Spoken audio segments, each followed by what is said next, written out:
저희가 마태복음 계속 보고 있는데요. 조금 오늘은 상큼하게 뭐 비슷한 얘기 계속 반복하고 있지만 그런 얘기 하나 더 반복해보고 시작을 해보도록 합니다. 인간의 삶을 표현할 때 이제 사람이 있잖아요. 태어났어요. 사람이 딱 태어나면 물론 이걸 자체로 인생이라고 이야기를 할 수 있겠지만 굉장히 단순화시켜서 얘기를 하면 인생은 어떻게 이루어지냐면요, 이 사람이 뭔가를 욕망하는 대상이 등장을 합니다. 뭐라고 말을 붙일 수도 있어요. 뭐 궁극의 대상, 뭐 어쩌고저쩌고. 그리고 인간의 삶이라는 것은 뭘로 요약할 수 있냐면요, 이것을 향해서 달려가는 과정의 연속. 이것이 이제 인간의 삶이라고 얘기를 할 수 있어요. 여러분의 삶도 되돌아보시면 이 맥락이에요. 이거는 뭐 교회를 다니든 안 다니든 상관이 없어요. 심지어는 이제 우리가 사는 사회도 이 모델을 이용해서 운영이 됩니다. 여러분 그런 거 들어보셨는지 모르겠는데요. 모든 사람에게 적성이 있다고 그러죠. 그런 거 들어보셨습니까? 적성. 저는 이 적성도 진짜 말이 안 된다고 생각하는데, 학교를 다니다 보면 흥거해요. 꿈을 가져라. 그리고 무슨 얘기를 하면 적성이란 그 너가 있다.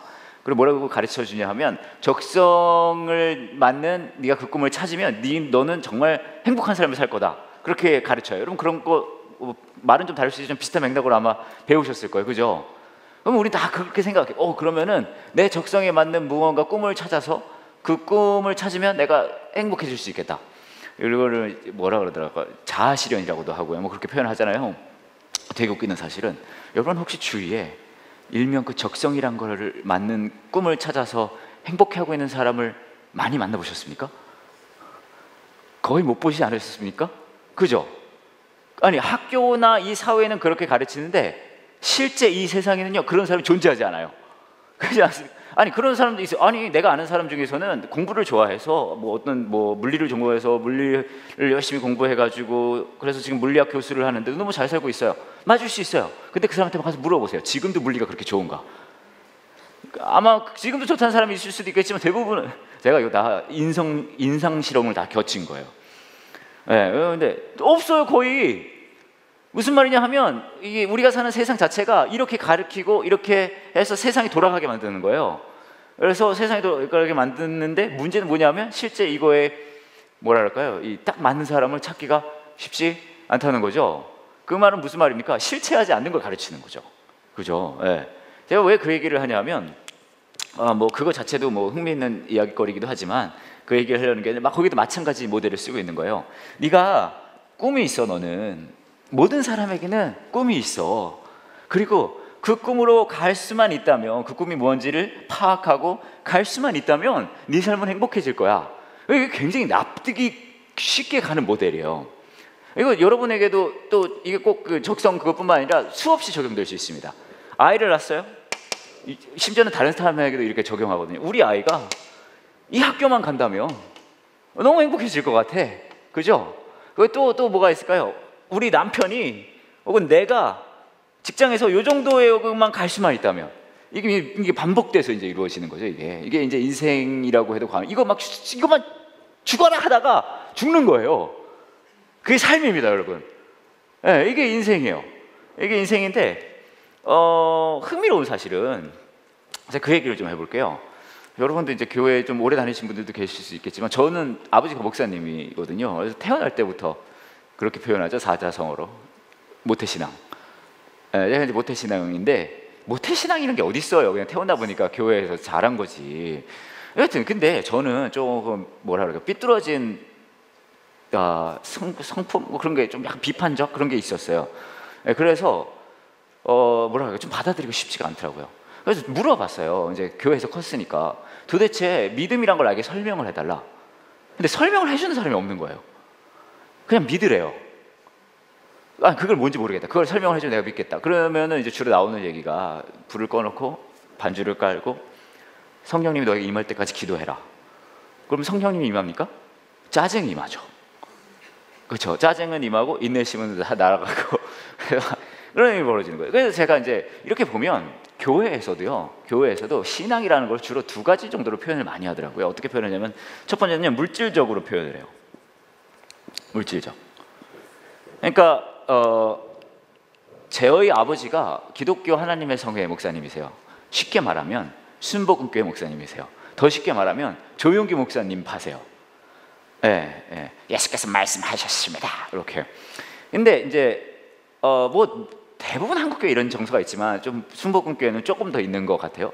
무슨 말이냐 하면 믿음이 뭡니까? 라고 물어보면 믿으면 너가 복 받을 거다, 너 잘 될 거다라고 얘기를 해줘요. 이게 잘못됐다고 얘기하는 거 아닙니다. 근데 그렇게 되면은 뭐가 좋은지 아십니까? 그렇게 설명을 하면? 그렇게 설명하면요, 눈에 딱 보이니까 뭐랄까 설명이 편해져요. 예를 들어 이런 식인 거 많이 들어보셨을 거예요. 우리 뭐 김 집사님이 굉장히 어려웠었는데 신앙생활 잘하고 하나님께 정말로 집중하니까 집이 다시 이렇게 좀 재건이 됐어. 하나님께서 복 주신 것 같아. 이거 문제가 있어 보입니까? 문제 있고 없고를 떠나서 뭐 그 얘기를 하려는 건 아니지만 하나 분명한 거 있어요. 뭐가 있는지 아십니까? 믿음이라는 것이 어떻게 되냐면요, 내가 볼 수 있는 그런 물질적인 현상에 덮어 씌워져요. 그렇죠? 그래서 어떻게 뭐가 좋으냐 하면 이런 식으로 되면요, 볼 수가 있어요. 무슨 말입니까? 김 집사님이 막 부도나고 굉장히 어려웠는데 믿음 생활 잘 하다 보니까 다시 집이 살아났어, 괜찮아졌어. 그러면 믿음하고 부도나고 했던 집이 다시 살아난 그 과정하고 어떻게 된 거예요? 이거를요 동일시 시킨 거예요. 이 동일시 시킨 거를 통해서 주위에 듣는 사람들은 어떤 효과가 있냐면요, 믿음이란 것을 구체적으로 볼 수 있는 거죠. 무슨 말인지 아시겠어요? 그러니까 전도를 할 때 가장 쉬운 방법 중에 하나입니다. 예수님 복 받아. 어떻게? 내 아는 김 집사가 망했는데 예수님 되니까 하나님 복 주셔서 이렇게. 김 집사를 보니까 이게 믿음이구나. 더 재밌는 건요, 이 관점은 따라하기도 편해요. 왜요? 김 집사님이 굉장히 어려우셨다가 다시 살아나신 것을 믿음에 동일시를 시켰다면 이게 믿음이구나. 그러면은 뭘 그대로 따라하면 될까요? 김 집사님이 했던 걸 그대로 하면 되죠. 그죠? 이게 믿음 생활이야. 김 집사님 뭘 했대? 김 집사님은 이렇게 부도가 나고 나서 그런 거 많이 일천번제 들어보셨습니까? 우리 교회 분들 다 잊어버리셨어요. 이런 거 어쩜 좋아요. 이거 신앙생활 다 버리셨네 이거. 일천번제 막 그런 거 있잖아요. 그리고 며칠 금식 막 새벽기도 막 나오고, 그리고 그리고 성경을 몇 번을 통독을 하고 그런 걸 막 했다는 거예요. 그러면 이렇게 돼서 이렇게 어려웠다가 다시 살아나는 게 믿음이라는 것이 동일시돼서 보여줬는데, 그렇게 하려면 요거를 하면 되는 거예요. 이것도 굉장히 가시화되는 거예요. 무슨 말인지 아시겠죠? 굉장히 이런 면에서 편해요. 이런 면이 하나 있어요. 물질적인 면이죠. 좋고 나쁜다는 얘기를 하려는 게 아닙니다. 이런 현상이 있다는 거예요. 또 하나 현상이 있어요. 뭐가 있냐면 영적으로 설명하려는 사람들이 있어요. 영적은 한 두 가지 파로 나눠집니다. 영적은 하나는 뭐냐면요, 짜릿파예요. 짜릿파. 짜릿 그냥 막 그런 거 있잖아요. 짜릿짜릿한 거. 짜릿파가 있고, 또 하나는요 애매모호파가 있어요. 짜릿파부터 설명을 하면 뭐라 그럴까요? 이 믿음이 무엇입니까? 라고 물어보잖아요. 그러면은 그거는 우리 하나님 앞에 나와서 하나님을 예배할 때 하나님이 우리한테 임재하는 거야. 그렇게 설명을 합니다. 틀린 말은 아니죠. 그러면 그건 뭐야? 그러면 나와봐. 갔어요. 음악이 쫙 흐르고 막 찬양이 멋있게 하고, 우리 태훈 형제가 찬양할 때는 좀 드라이 하잖아요. 이거 한 거야 만 거야. 약간 그런 느낌 들잖아요. 왜 그럽니까? 왜 그러냐면 들짜릿하거든요. 우리 태훈 형제는 들짜릿해요. 용관 형제님이 좀 더 짜릿해요. 거기는 너무 짜릿해서 여하튼 그러니까 딱 모여가지고 막 찬양 우선은 이 키보드를 쫙 깝니다. 우왕 그러면서 이제 막 멘트를 하면 여러분을 사랑하십니다. 그러면 뭐 좀 짜릿짜릿한 게 막 온단 말이에요. 그렇지 않습니까? 막 눈물이 막 나고 막 이런 게 일어나요. 이게 나쁘다 좋다를 얘기하는 게 아니에요. 저희 업계에서는 업계 얘기를 다 지금 얘기해 드리는 거잖아요. 막 하고 간혹 막 방언이 터지기도 하고 여러 가지 일들이 일어납니다. 근데 제가 말씀드리고 싶은 건, 그런 분들에게 믿음은 뭐냐면 이거예요. 그죠? 이것도 이분들에게는 이렇게 느낌상으로 쫙 오면, 그럼 이분들에게 믿음은 뭔지 아십니까? 아까 물질적이라고 하면 굉장히 가시화된다 그랬잖아요. 이분들에게는 믿음은 뭐냐면 약간 그 감성의 덩어리가 있어요. 그래서 이분들은 어떤 경우가 있냐면, 뭔가 내가 믿음 생활이 별로다 그러면 이게 좀 뭐랄까요? 이게 좀 감성적이게 막 울리지 않는 거예요. 요즘에 이렇게들 표현들 하세요. 첫사랑을 잃어버렸다. 무슨 말인지 아시죠? 첫사랑을 잃어버렸다. 그래가지고 이거 좀 다시 한번 좀 찡했으면 좋겠다. 이런 거 있어요. 이거를 이제 영적이라고 표현을 많이 합니다. 많은 분들이. 이거는 물질적하고는 달라요. 왜냐하면 이분들은요, 못 사는 사람들도 꽤 있을 수 있어요. 이분들은 집이 잘 살고 못 살고 별로 중요하지 않아요. 뭐가 중요한지 아십니까? 이 하나님 앞에 나왔을 때의 나의 그 하나님의 성령 하나님이 나를 꽉 채워주시는 그런 뭐랄까요? 그런 게 중요한 거예요. 또 하나는 애매모호파가 있습니다. 이분들의 특징은 뭐냐 하면요, 당최 설명을 알아들을 수가 없어요. 당최 설명을 알아들을 수가 없어요. 이분들의 특징은요, 우선은 깊다 그래요. 믿음이 뭐야? 깊은 거야. 그럼 설명을 좀 해줘봐. 그거는 좀 해보면 알아. 근데 아무리 해도 아무리 쫓아가도 무슨 얘기인지 당최 알아들을 수가 없어요. 예, 무슨 말인지 아시겠죠? 이거 사실 뭐 중요한 얘기는 아니지만 제가 왜 이 이야기를 쭉 하냐면 저도 이제 아마 여러분도 신앙생활하면서 여러 요소들을 아마 만나보셨을 겁니다. 그죠? 저도 신앙생활하면 일명 교회 생활이라는 걸 하면서 여러 요소를 만났는데 저한테 문제가 좀 있었어요. 저 개인적으로. 뭐냐 하면 이게 다 이게 좀 뭐랄까요? 미비한 점이 있는 거예요. 물질적인 거라고 설명을 해주는 거는 잘 보이기는 하는데 문제는 이 논리가 늘 맞지가 않아요. 왜냐하면 부도 났다가 살아난 김 집사님 계시잖아요. 하나님이 도우셔서. 근데 우리 이 집사님은 계속 부도 상태예요. 정말 짜증나는 거는 우리 김 집사님은 부도 났다가 20일 새벽기도 연속했더니 살아났어요. 이거 봐라, 이게 믿음이다. 그렇구나, 가시화가 되죠. 근데 우리 이 집사님은요, 지금 13년째 새벽기도 하는데 여전히 부도예요. 무슨 말입니까? 물질적으로 설명을 하면 가시화는 되는데 안 맞는 경우들이 막 있는 거예요. 그때는 어떻게 설명을 해주냐면 이렇게 주로 설명을 해요. 하나님의 타이밍에 알아서 하시는 거라고. 그죠? 근데 그때부터 뭐가 됩니까? 물질적에서 뭘로 가요? 영적이 되죠? 영적 경영에서 뭘로 가요? 애매모호함으로 가는 거예요. 그럼 말이 안 되잖아. 왜냐하면 우리는 믿음이란 걸 물어볼 때 그게 내가 납득이 되길 원하거든요. 근데 이렇게 설명을 하면은 아까 그런 부분이 있다는 거예요. 다시 이쪽으로 가서 이거가 아니면 또 이런 부분 있잖아요. 그 짜릿파들. 짜릿도 좋아요. 저도 여러분 우리 교회 목회자 중에 한 짜릿 하는 목회사입니다. 제가 사실 집회 가면요 다 흥분시켜요. 못해요. 제가 얘기했나요? 이 교회 유일하게 주여 삼창 2를 가지고 있는 목사입니다. 여러분 이제 별로 그런 거에 신경 안 쓰시는군요. 여하튼 짜릿 중요해요. 짜릿 중요한데 짜릿의 문제가 있어요. 짜릿의 문제는 뭐냐면요, 짜릿은 안 되는 사람은 진짜 안 돼요. 여러분 아세요? 예를 하나 들어서 여러분 그런 기도원 같은데 집회 같은 데 가보셨는지 모르겠지만 저는 그런 데 되게 좋아하거든요. 막 가면은 막 찬양하는 것도 좋아하고 막 그래요. 근데 제 예를 들어서 제가 요한 목사님을 거기 데려갔다고 쳐요. 제가 그게 너무 좋아서. 요한 목사님 짜릿짜릿할까요? 아니요. 요한 목사님 뭐라고 하시는지 아십니까? 집에 가자 그래요. 선이야 집에 가자. 왜 그럽니까? 나쁘다는 게 아니에요. 나쁘다는 게 아니라 어떤 분들은 굉장히 이런 거 좋아하시고 이런 거에 친근감을 느끼시는 분들이 계신데 어떤 분들은 이런 거를 굉장히 좀 어려워하시는 분들이 계세요. 그러니까 이것이 믿음이라고 설명을 하기에는 적용이 안 되는 사람들이 너무 있는 거죠. 무슨 말인지 아시겠죠?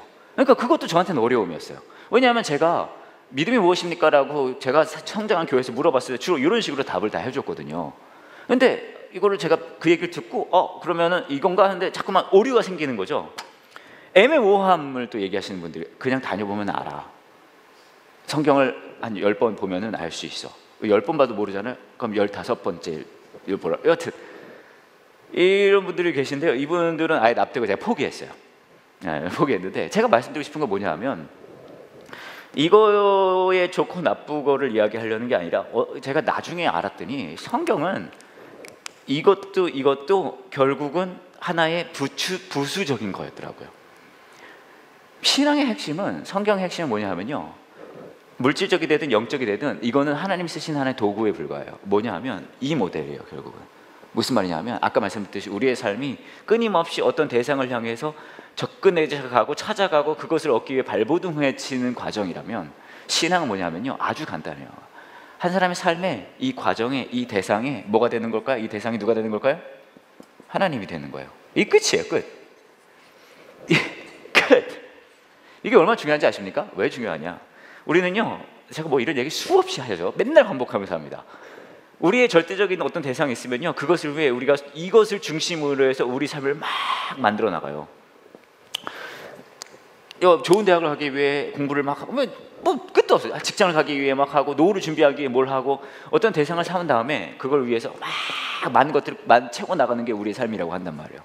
근데 우린 그렇게 생각합니다. 어떻게 생각하냐면 아주 간혹은요. 아주 간혹은 우리가 원하는 대상은 따로 있고 그것의 하나로서 하나님이나 뭐 예수님이나 뭐 교회나 이런 걸 여기다 집어넣을 때가 있어요. 네. 근데 그건 신앙이라고 할 수 없죠. 그 사람은 실제로는 그거를 하나님을 믿는 게 아니라요. 그 사람이 원하는 그 대상을 믿는 거겠죠. 무슨 말이냐 하면 신앙을 갖는다는 것은요. 하나님이 나의 궁극의 대상이 돼서 내 삶 전체가 이것에 의해 리뉴얼이 되어버리는 거예요. 네. 근데 그런 이걸로 이제 나타난 표현 중에 뭐 이런 게 나올 수도 있고 이런 게 나올 수 있는데 하나 또 흥미로운 사실은 이렇게 이해를 하니까 뭐가 말이 되냐면 예수 믿는다는 게 얼마나 합리적인가가 말이 되는 거예요. 무슨 말이냐 하면 내가 이런 얘기를 교회를 다니지 않는 사람들에게 하면요. 그 사람들 그렇게 얘기해요. 나의 궁극의 대상이 하나님이 되는 겁니다 라고 얘기를 하면 그 사람들에게는요. 이런 사람들이 어떻게 보이냐면요. 세 글자로 이렇게 보입니다. 광신도. 그죠? 삶의 궁극의 대상이 하나님이에요. 그럼 그 사람은 광신도죠. 가족도 아니고 직장도 아니고 미래에 대한 꿈도 아니에요. 뭐라고요? 하나님. 그럼 그 사람 뭐라 그래요? 여기 주위에 그런 사람이 있다고 쳐요. 그럼 여러분이 보기에도 좀 이상하지 않습니까? 안 이상하세요?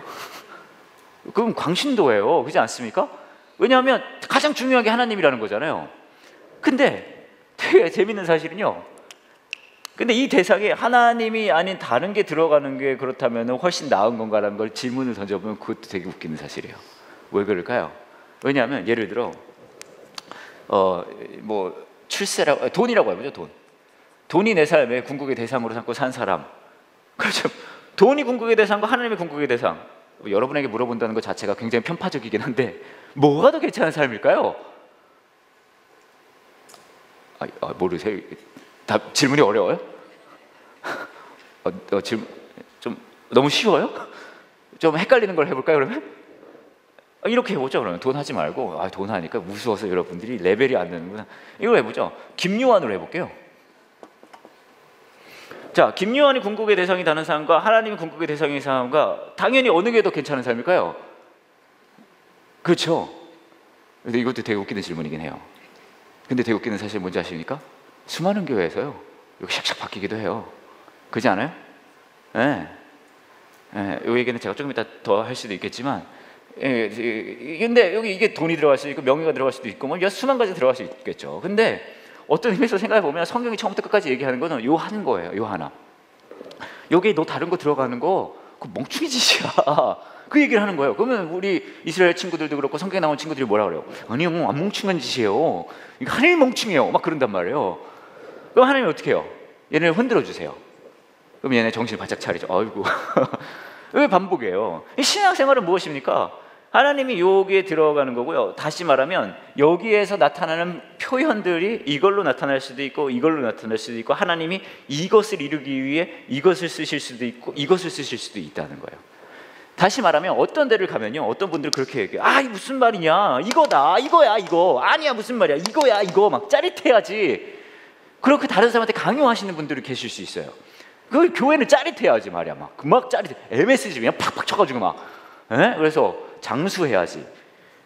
근데 아니죠. 이거나 저거나요. 결국은 뭐예요? 이것을 위한 부수적인 것일 뿐이라는 거죠. 무슨 말인지 아시겠죠? 제가 왜 이 이야기를 이렇게 길게 합니까? 사실은 아까도 성경이 처음부터 끝까지 이 이야기나 다름이 없다는 말씀을 드렸지만 마태복음도 역시 마찬가지입니다. 저와 여러분이 지난주에 맞죠? 어디까지 얘기를 했냐면 우월감과 열등감에 대한 이야기를 했어요. 그 얘기도 길게 얘기는 하진 않겠지만 그것도 한번 짚고 넘어가죠. 9장 2절부터 10절 9장 초반분에 나오는 얘기인데요. 잘 보세요. 이 대상이 하나님이 아닌 어떤 특정 대상이 되잖아요. 이거 하나 해보죠. 돈. 어떤 사람에게 제가 말했죠. 이게 사람의 일생이라 그랬으니까 그 사람의 궁극의 대상이 돈이었어요. 돈이 궁극의 대상인 사람 진짜 많습니다. 그죠? 그리고 그걸 얻어가는 과정이 이 사람의 삶이었어요. 그럼 이 사람의 삶에는 이것만 쫓아가는 것도 바보 멍청이 같은 짓이지만 이 사람의 삶에 또 어떤 일이 벌어지는지 아십니까? 이게 이 사람의 기준이 돼요. 그래서 어떻게 뭐 하는지 아세요? 이 사람보다 돈이 많은 사람한테는 이 사람은요 열등감을 갖고요. 이 사람보다 돈이 없는 사람에게 이 사람은 뭘 가질까요? 우월감을 갖게 되는 거예요. 잘 보면은 저와 여러분의 감정에 우월감이나 열등감이 들어올 때는요 그냥 나 왜 이렇게 우월감은 사실 잘 못 느껴요. 주위 사람들이 느끼지. 부주의한테 물어보세요. 어떻게 내가 요즘 재수 없어? 그럼 물어보면 돼요. 우월감은 주위 사람들이 느껴요. 열등감은 내가 느껴요. 왜냐하면 열등감은 다른 사람한테 보여주고 싶지 않거든요. 여하튼 우월감이 되든 열등감이 되든 우리가 그것을 갖게 된다면 그 말은 무슨 말인지 아세요?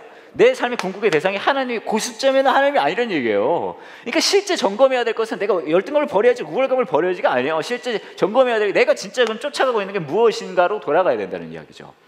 무슨 말인지 아시겠죠? 자, 같은 이야기예요. 자, 넘어가서 그 다음에 이제 12제자를 부릅니다. 10장을 보시면 쭉 나오는데 뭐 제자를 부르는 과정들이 쭉 있지만 몇 가지만 찝어보고 넘어가도록 하겠습니다. 마태복음 10장을 보면 예수님께서 제자들을 부르시는데 첫 번째는요, 다양한 배경의 사람들을 부른다는 것을 마태복음이 알려주고 있어요. 예수님께서 12명의 제자를 부르셨어요. 10장 1절이에요. 그리고 제자들에게 더러운 영을 쫓고 모든 영을 나눠주셨습니다. 12제자 이름은 그렇습니다. 베드로라 부르는 시몬과 그의 동생 안드레, 세베대의 아들 야고보, 그의 동생 요한, 빌립과 바돌로메, 도마와 세리 출신인 마태, 알페오의 아들 야고보, 다데오, 가나안 출신 시몬과 가룟 출신 유다입니다. 유다는 예수님을 배반한 사람입니다. 간단해요. 뭐예요? 다양한 사람들이 모였다는 거예요. 무슨 말입니까? 다양한 사람들이 모였다는 거는요, 말은 아름답다고 하지만 실제는 아름답지 않다는 얘기예요. 왜냐하면 그래서 여러분들도 이 교회 생활을 기대하실 때 텔레토비들처럼 아름답게 지낼 거라고 생각하시면 안 돼요. 텔레토비 뭔지 모르시나?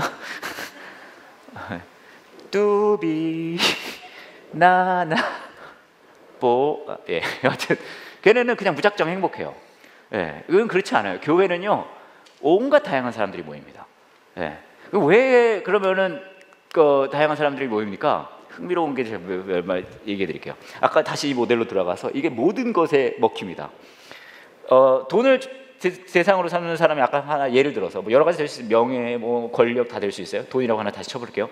돈이 그 사람의 궁극의 삶의 대상이고 그걸 쫓는 사람이에요. 이 사람의 주위에는 어떤 사람들이 모일까요? 이 사람의 주위에는 쉬운 질문이에요. 같은 대상을 가진 사람들이 모이게 돼 있어요. 보면은 여러분 주위에 어떤 모임이나 그런 거 잘 보시면요, 그 사람들이 모이는 이유는 간단해요. 추구하는 대상이 같기 때문에 다 모여 있는 거예요. 그렇다면 교회는 어떤 모임입니까? 교회는 돈을 궁극의 대상으로 추구하고 모인 사람들이 아니죠. 그렇죠? 우리는요, 하나님을 궁극의 대상으로 추구하고 모인 사람들이에요. 그 말은 진짜 다양한 사람들이 모인다는 얘기예요. 근데 언제 여기 모인 사람들의 불화가 일어나는지 아십니까?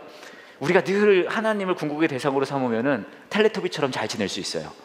근데 언제 이게 무너지냐면 우리가 이게 헷가닥 하거든요. 가끔 헷가닥해요. 하나님이 너무 좋은데 가끔 우리 옆에 있는 최집사가 자기 아들 자랑하면요, 아들로 헷가닥 바뀌어요. 내 아들로 헷가닥 바뀌어요. 그러면은 확 상심해버려요. 아이씨, 왜 그러냐고. 그 순간에는 뭐예요? 궁극으로 추구하는 게 하나님이 아니라 뭐예요? 애 아들, 또리. 걔가 또리. 뭐예요? 어떨 때는요, 하나님이라고 우리 다 모였는데 어쩌면 뭘로 바뀌어요? 내 자존심으로 바뀔 때 있어요. 그렇죠? 궁극에 대해서 내 자존심이에요. 근데 우리 뭐예요? 우리 이 집사가 늘 내 자존심을 찔러요. 하나님이 나의 궁극의 대상이면요, 이 집사는 뭐 하는 건 줄 아십니까? 여러분에게 예수님을 닮아가게 도와주는 거죠. 그렇죠? 하나님이 여러분의 궁극의 대상이면 하나님이 보내주신 너무나 사랑스러운 나를 예수님 닮아가게 만드는 사람이죠. 나의 좁은 길. 그렇죠? 근데 이게 내 자존심으로 헷갈려 바뀌었어요. 그때부터 이 김 집사님은 나를 예수님을 닮아가게 만든 사람이 아니죠. 어떤 사람이에요? 나를 십자가에 못 박는 나쁜 놈이죠. 응징해야지. 무슨 말인지 아시겠어요? 교회라는 데가 그런 거예요. 예수님이 제자를 다양한 배경으로 부르셨던 것처럼 교회도 여러분 이런 거 비슷한 인간들이 와 있을 거라고 기대하지 마세요. 네. 기대하지 마세요. 여러분은 우리 교회 다니시는 분들 아니신 분들도 계시고 속으로 파고 마음에 안 드는 분들 계실 거예요. 근데 제가 말씀드렸죠. 궁극에 대해서 하나님은 뭐예요? 나를 예수님 닮아가라고 하나님께서 특별히 준비한 선물. 근데 이게 헷갈려 바뀌면 뭐가 돼요? 아유, 그냥 죽일 놈의 인간. 그렇게 되는 거죠. 무슨 말인지 아시겠죠? 기대하지 마시라는 거. 하지만 이 목적으로 모인 사람들이라는 거 갑니다. 다양하다는 거. 자, 제자들을 불렀습니다. 그리고 이 사람들을 보내요. 5절에는 이렇게 얘기하죠. 10장 5절입니다. 예수님께서 12제자를 보내시면 이렇게 지시하셨습니다. 쭉 나와 있는데 제가 몇 가지만 쫙 모아서 얘기해 볼게요. 이 사람들 왜 보냅니까? 그들이 전해야 될 메시지가 있어요. 뭘까요? 하나님 나라. 10장 7절에 이렇게 얘기하죠. 가면서 이렇게 전해라. 하늘나라가 가까이 왔다. 이렇게 얘기를 하고 있죠. 그러니까 이런 걸 전해야 된다. 제자는 이걸 전하는 사람이에요. 하늘나라가 가까이 왔다. 하나님 나라가 가까이 왔다. 제가 그 말씀드렸죠. 하나님 나라는 넌 곧 죽을 거야가 아니에요. 하나님 나라는 뭐예요? 누가 누가 중심이 된다 그랬죠? 누가 기준? 하나님이 기준이 되는 그 나라가 가까이 왔다. 그렇죠? 그들이 해야 할 행동, 이 사람들 어떻게 행동해야 됩니까? 8절입니다. 환자를 고쳐주고 죽은 사람을 일으켜 세워라. 문둥병자를 환자를 깨끗하게 하고 귀신을 내쫓아. 너희가 거저받았으니 거저주어라. 무슨 말이냐면요, 망가져 있는 사람을 온전케 해주는 일을 최대한 돕는 일을 하라는 거예요, 제자는. 그러니까 복음만 전하는 게 아니라 여러분 삶의 주위에 망가져 있는 사람들이 있다면 최대한 그 사람이 온전해질 수 있게 노력을 해야 된다는 거예요. 노력을 해야 된다는 거예요. 자, 그들이 가져야 할 태도가 있습니다. 9절이죠. 금이나 은이나 동전을 네 허리에 조너리 넣지 마라. 여행용 가방 가지 마라. 옷두벌이나 신발이나 지팡이 가져가지 마라. 일꾼은 자기 생활비를 받는 것이 당연하다. 어느 도시나 마을에 들어가든 거기서 마땅한 사람을 찾아가 거기서 먹으라. 평안을 위해 인사해라. 쭉 나와요. 결국 무슨 말입니까? 두 글자로 제가 써놨죠. 뭐예요? 자족이에요. 자족이란 말 무슨 말인지 아시죠? 스스로 만족한다는 거예요. 주어진 환경에 만족하는 게 제자의 삶입니다. 자, 주어진 환경에 만족하는 삶. 자, 그들이 가게 될 환경은 어떤 환경으로 갑니까? 박해받는 데로 간대요. 10장 16절에 이렇게 얘기를 해요. 들어라, 내가 너희를 보내는 것이 마치 늑대 무리 속으로 양을 보내는 것과 같다. 여러분, 이게 성경에 그냥 나오는 표현이니까 우리 익숙하니까 그냥 그런가 보다 하는데, 여러분, 양을 늑대에게 보낸다는 것이요, 이게 여러분 이거 지금 예수님을 만만히 봐서는 안 되는 거예요. 제가 지금 요한 목사님네 강아지를 봐주고 있거든요. 근데 가끔은 저는 늑대 무리 속에 넣어보고 싶은 생각이 들어요. 얼마나 얘가 말을 안 듣는지, 저를 우습게 보는지 몰라요. 내가 진짜 시집살이가 약간 이런 느낌인가. 근데 물론 그런 일은 하진 않죠. 근데 양을 늑대 무리 속에 넣는다고 예수님이 말하면은, 이거는요, 양이 가고 싶은 데일까요? 가고 싶지 않은 데일까요? 그러니까 여러분, 잘못 들어온 거예요 지금. 이게 보통 모임이야. 이게 교회라는 데가 양을 늑대한테 보낸다는 거예요. 별로 제가 실감나게 얘기를 하지 않는 것 같은데 여튼 박해를 받는다는 거죠. 그런데 흥미로운 사실이 있습니다. 두 가지, 요 얘기를 조금 이따 하기로 하고. 자, 보세요. 하나님 나라를 전해야 되고 정리를 하면 다른 사람 도와야 되죠. 그렇죠? 그래서 뭐 해야 된다고요? 자족해야 돼요. 잘 보세요. 자족이란 말은 무슨 말인지 아십니까? 힘든 일은 죽어라 하는데 거기에 대해서 막 엄청나게 뭐 보상을 막 많이 해주겠다는 거예요? 아니에요. 자족은 뭔지 아십니까? 오늘날로 말하면 자비량 같은 거예요. 뭐예요? 그냥 주어진 환경에 만족하고 시키는 거를 네가 열심히 해라는 얘기예요. 지금 벌써 신앙을 가지신 거 후회하고 계시죠? 자, 그렇게 갑니다. 이렇게 막 하는 거예요. 그 다음에 그러면은 안전합니까? 그렇지 않아요. 뭐라 그랬어요? 핍박받는 데로 간다는 거예요. 도대체 그렇다면 이 짓을 왜 합니까? 이 짓을 왜 할까요? 뭐 그래도 얻는 게 있어야 이런 짓을 하지 않겠습니까? 그렇지 않아요? 왜 이 짓을 할까? 왜요? 다시 일로 돌아가는 거죠. 왜요? 궁극의 대상이 누구니까? 하나님이니까. 여기서는 뭐 예수 그리스도라고 할 수 있겠죠. 궁극의 대상이 예수님이고, 그 예수님이 너 나를 말했죠. 인간은 자신의 대상을 정하고 거기를 따라가는 것이 인간의 삶이라고 얘기했어요. 왜? 우리 안에는 본능이에요. 그 예수님이 내가 너의 궁극의 대상이니까 너 날 따라와. 그 따라가는 과정에 대해서 설명을 해주는 거예요. 그렇다면 이것은 언제 가능한 줄 아십니까? 이것은 언제 가능하냐면요, 내가 쫓아가고 있는 대상의 가치를 실감하면 실감할수록 이게 가능해지는 거예요. 이 대상이 우와 진짜다 우와 하면 이거는 까짓거 문제가 없는 거예요. 그래서 나중에 제가 얘기를 하겠지만 미리 땡겨서 얘기를 하면, 예수님이 쓰는 비유 중에 그런 비유가 있어요. 흥미로운 비유인데, 어떤 사람이 밭을 막 갈다가 뭘 발견하죠? 보물을 발견합니다. 그죠? 보물을 발견합니다. 근데 저 같으면 그냥 그거 갖고 집에 갈 것 같은데, 이분은 약간 법적 지식이 있는 농부 같아요. 어떻게 하죠? 그걸 다시 묻어놓고 가서 자기 가지고 있는 걸 못 다 어떻게 해요? 팔아서 이 밭을 어떻게 해요? 사요.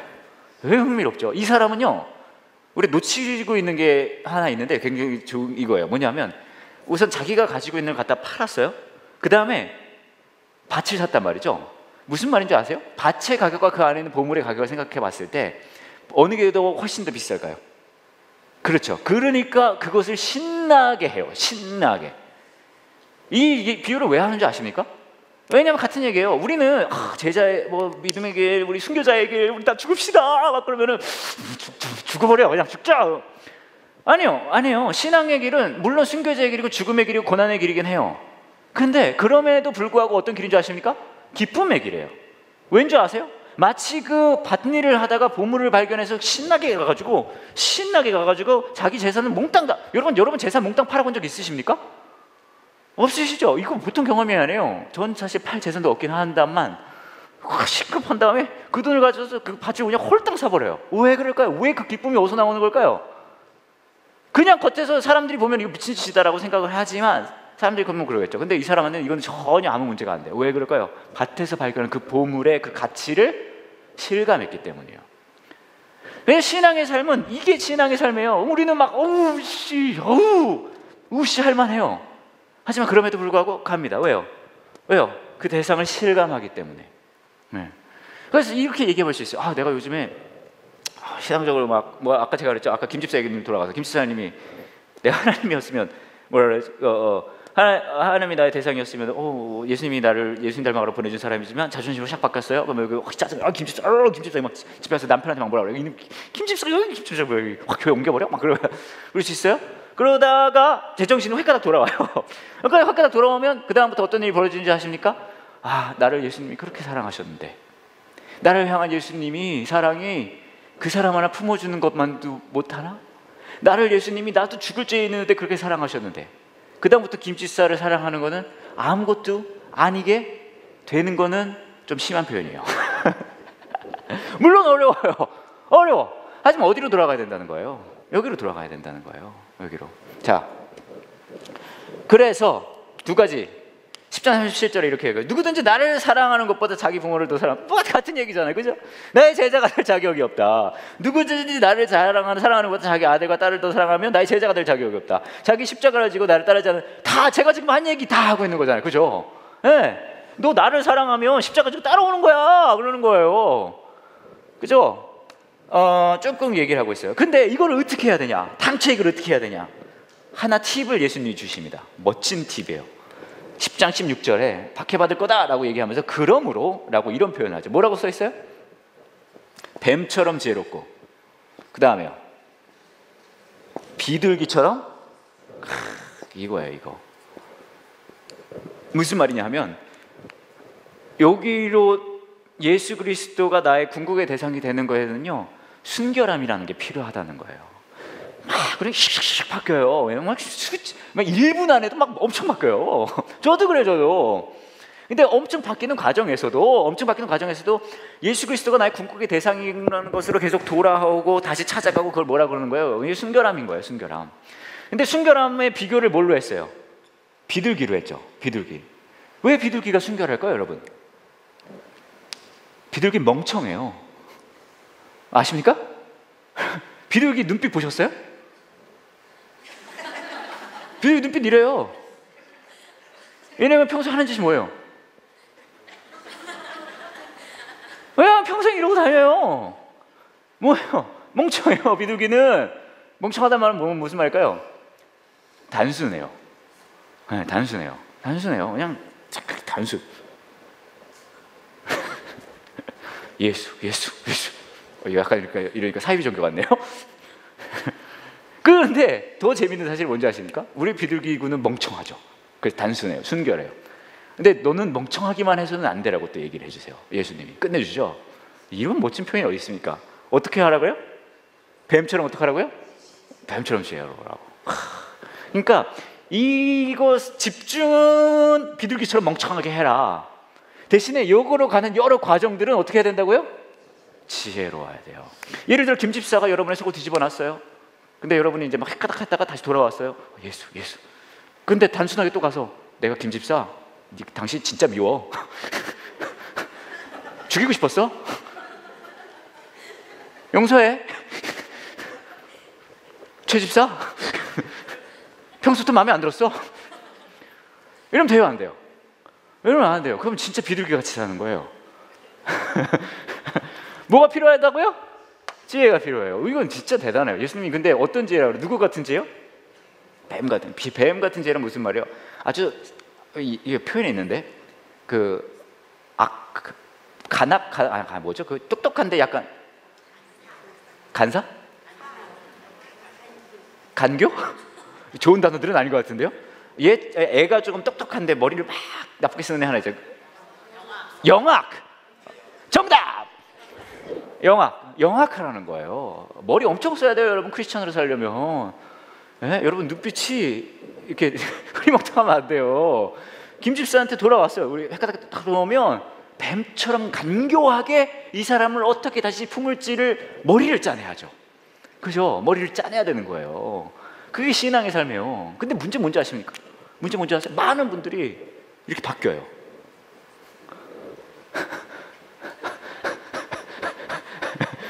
이렇게 바뀌어요. 왜? 예수님이 내 궁극의 대상인데 여기도 엄청 머리를 써요. 뭐 딴 거 없을까?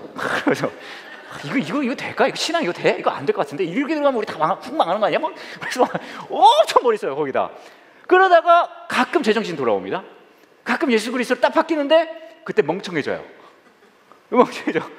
멍청해져가지고 김집사 난 그냥 김집사가 미워.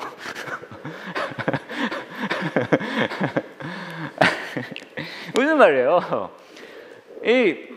돌아와서 예수 그리스도가 우리 삶의 대상이 되는 건 중요하지만 이 과정에 오죽하면 예수님이 이 얘기를 하겠어요. 너는 박해받을 거야. 하지만 그 과정 중에 그러니까 너네들은 어떻게 해야 되냐면 비둘기처럼 순결하고 뱀처럼 지혜로워야 돼. 그게 제자의 삶이에요. 머리 엄청 써야 돼요, 여러분. 마음은 단순하게, 머리는 복잡하게. 밥 한 끼를 사주더라도 수많은 옵션을 생각해야 돼요. 왜요? 시험에 들지 말게 해야 되니까. 그죠? 뭐 말을 하나 하더라도 여러분 막 하면 안 돼요. 쌍꺼풀 수술했네? 안 돼요. 여러분 따위에게 쉽게 발각되려고 한 쌍수가 아니에요. 그것도 바로 얘기해. 병원이 후진대 갔나 봐. 그 나름 이게 막 상대방을 유익하게 해주는 거래. 비둘기처럼. 아니에요. 뭘 알아요. 쌍꺼풀 수술한 거 티 나는 거. 그때도요, 여러분의 머리는요 뱀처럼 지혜로워야 돼요. 막 수만 가지. 이걸 어떻게 얘기를 해서 하나님의 영광이 되게 칭찬을 해줄 수가 있을까?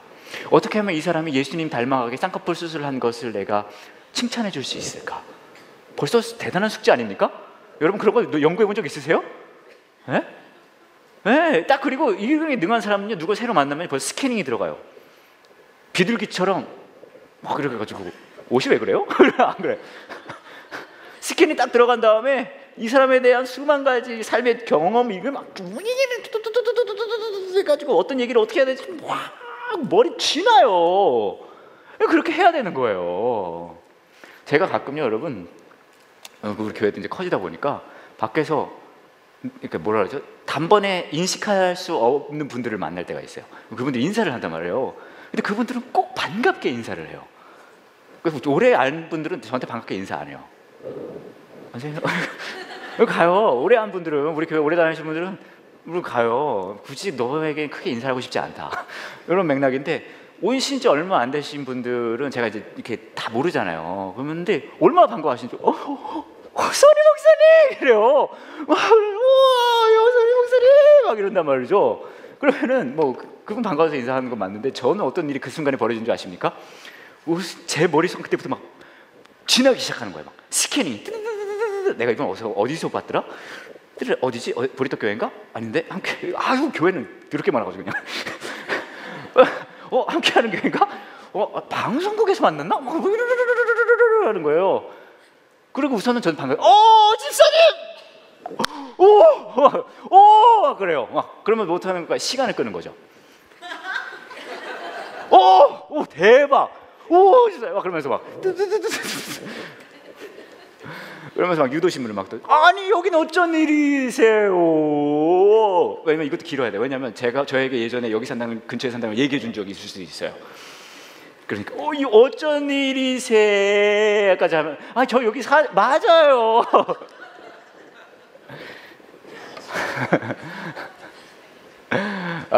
그러고 나서 막 인상착의를 막 한 다음에 최대한 이름을 안 이야기해도 되는 걸로 시간을 끝나고 반갑게 보내드린 다음에 바로 전화기 꺼내서 천 목사님한테 문자를 보내요.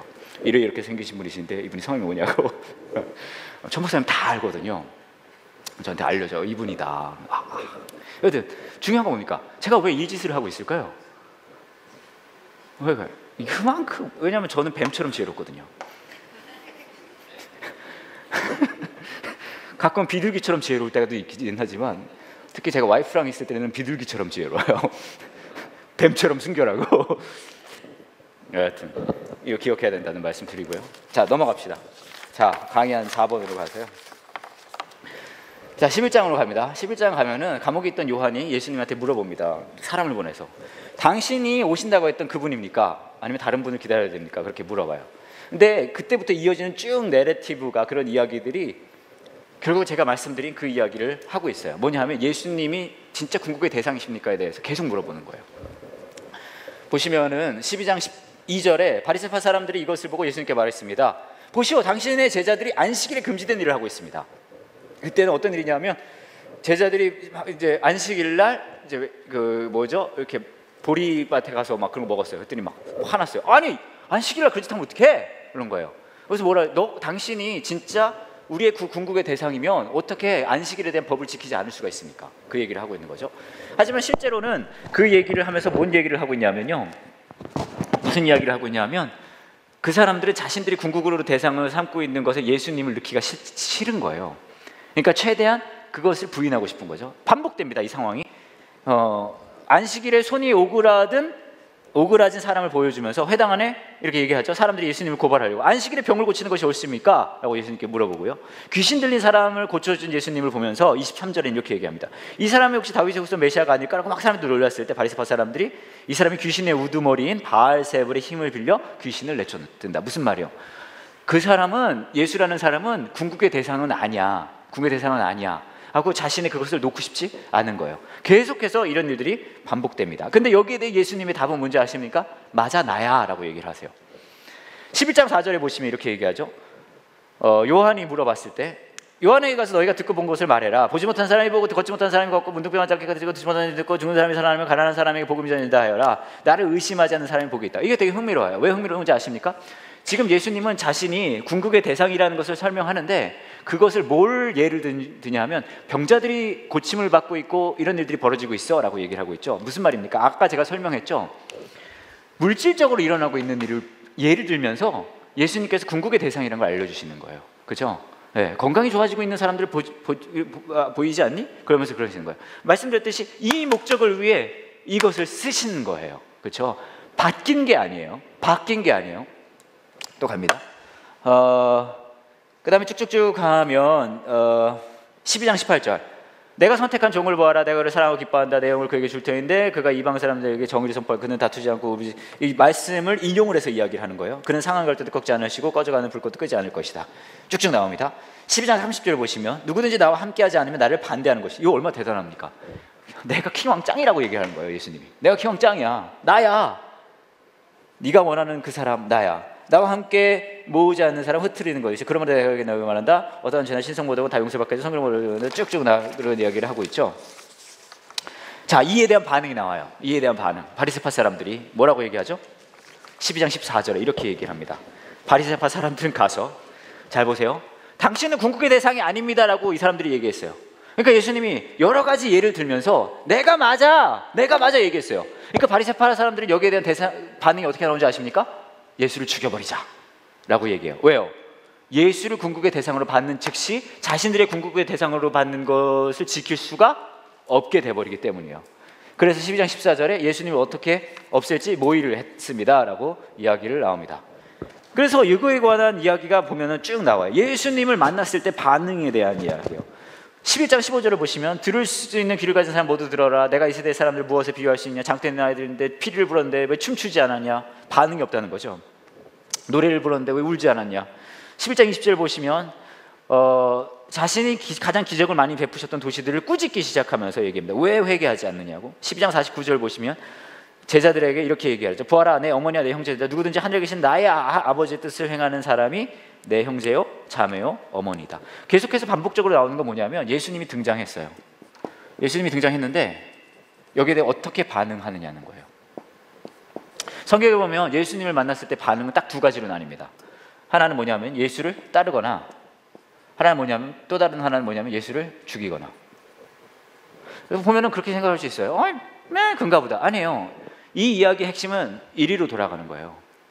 예수님을 따른 사람들은 어떤 일이 벌어진 건지 아십니까? 그들의 궁극의 대상이 예수 그리스도이셔야 된다는 것을 실감한 거예요. 예수님이 그 궁극의 대상으로서의 가치 있는 분이라는 것을 깨달은 거예요. 그렇죠? 근데 예수님을 죽이려고 하는 사람들은요, 그 자신이 궁극으로 대상으로 삼는 것을 놓치고 싶지 않았어요.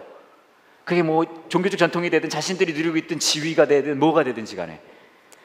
그래서 흥미로운 게, 이거 하나 예를 들어보면 삭개오 이야기가 있어요. 여러분 삭개오 잘 아시죠? 삭개오는 유명한 건 뭘로 유명하죠? 키가 작은 걸로 유명한 슬픈 삭개오예요. 근데 삭개오가 잘 보시면요, 삭개오는 그 사람의 삶의 궁극의 대상이 뭐였을까요? 돈이었어요. 그죠? 돈을 위해서 수단과 방법을 가리지 않았어요. 그런 사람이 예수님을 만나게 됩니다. 그러면은 이 상황에는요, 둘 중에 하나예요. 예수를 죽이거나 따르거나. 돈을 궁극의 대상으로 지키고 있는 사람은요, 삭개오가 그랬었다면 예수님은 어떻게 하려고 했을까요? 죽이려고 그랬을 거예요. 없애버리려고 그랬겠죠. 근데 삭개오는 그러지 않았어요. 어떻게 했죠? 자신의 돈을 버리고 예수 그리스도의 그 가치를 누립니다. 잘 보시면 그렇기 때문에 삭개오의 반응이 흥미로워요. 삭개오가 어떻게 반응하죠? 예수님이 너는 이제 아브라함의 자손이다 막 얘기했을 때 삭개오가 오케이, 나는 이제 교인이 됐구나 하고 끝나지 않았어요. 그 다음에 따라오는 행동이 있었죠. 뭐 했어요 삭개오가? 자기가 축적했던 그 재산을 어떻게 해요? 네. 지금까지 그가 궁극의 대상으로 삼았던 돈을 어떻게 했어요? 막 주는 거예요. 왜요? 이제부터 그게 본인의 궁극의 대상이 아니라 이제 더 이상 삭개오에게 돈은 가치가 없어요. 누가 가치 있어요? 예수님이 가치 있어요. 이런 사람을 요즘에 보면 뭐라고 할까요? 광신도라 그러죠. 그렇지 않습니까? 그렇잖아요. 근데 삭개오에게는 너무나 이게 납득할 만한 이성적인 행동이에요. 왜요? 아무리 본인이 판단을 해봐도 본인이 쫓아갔던 그 돈보다는 예수 그리스도가 훨씬 가치 있으니까.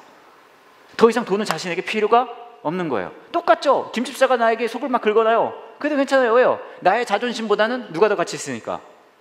예수님이 가치 있으니까. 그죠?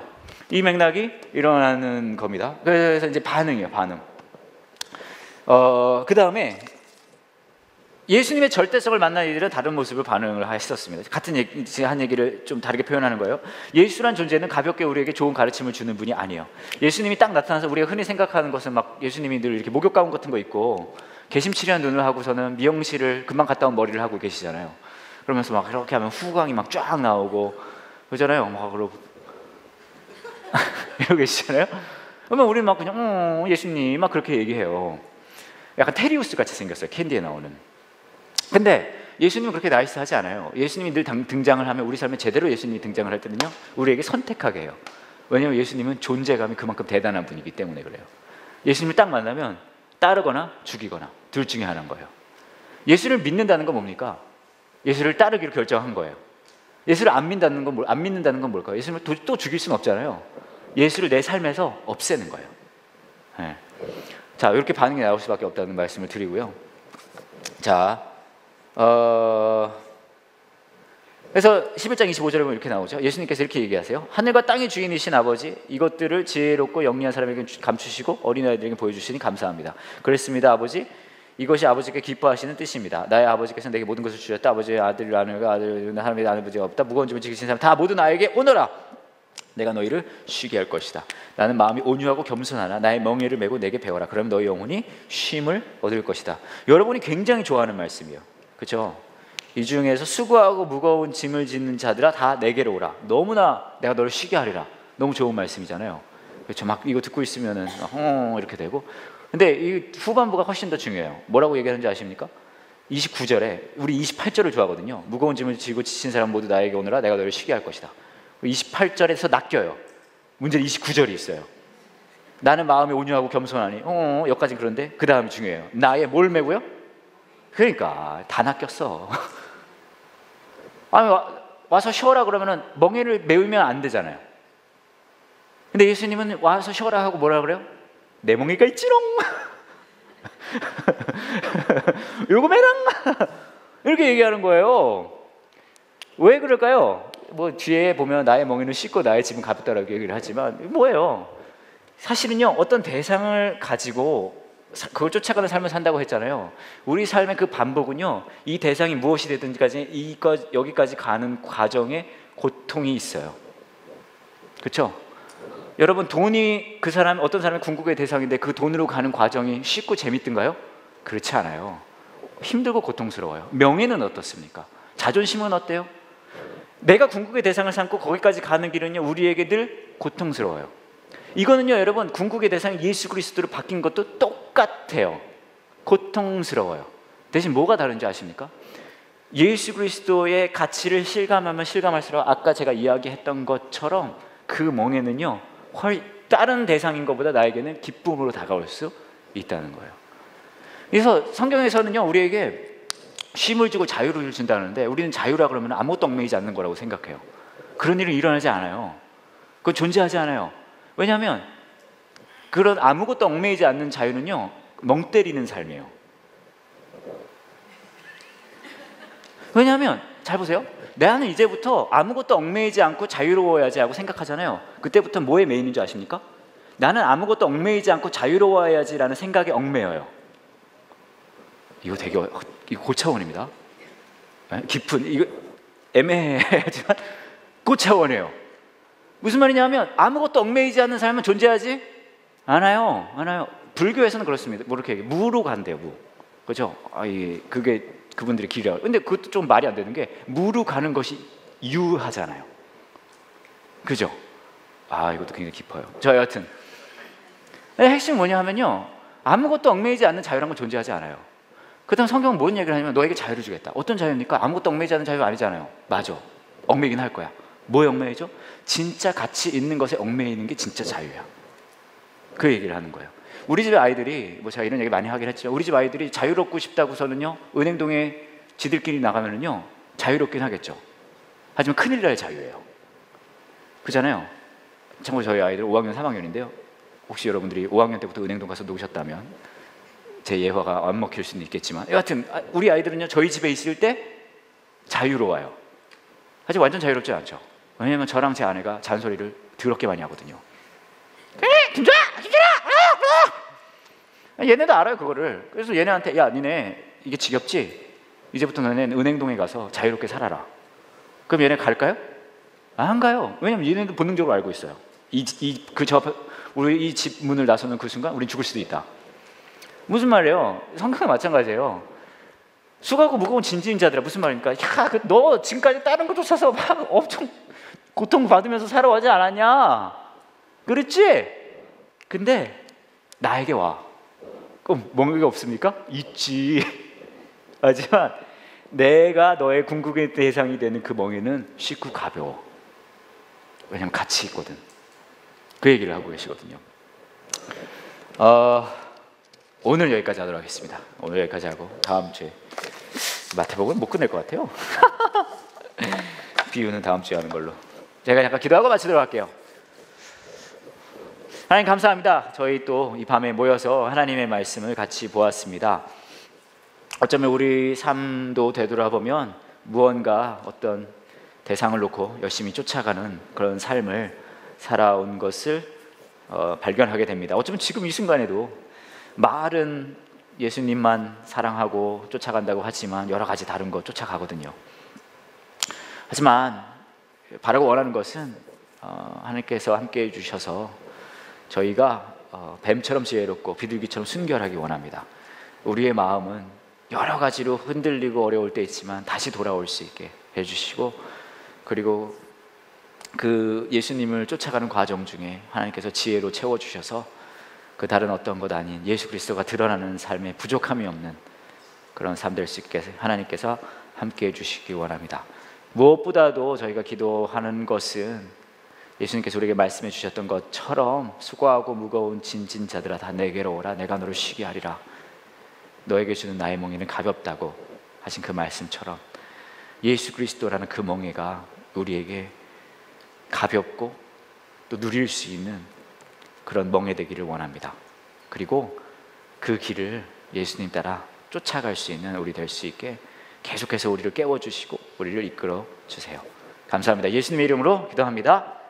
아멘. 수고하셨습니다. 좋은 밤 되시고 편히 돌아가세요. 네.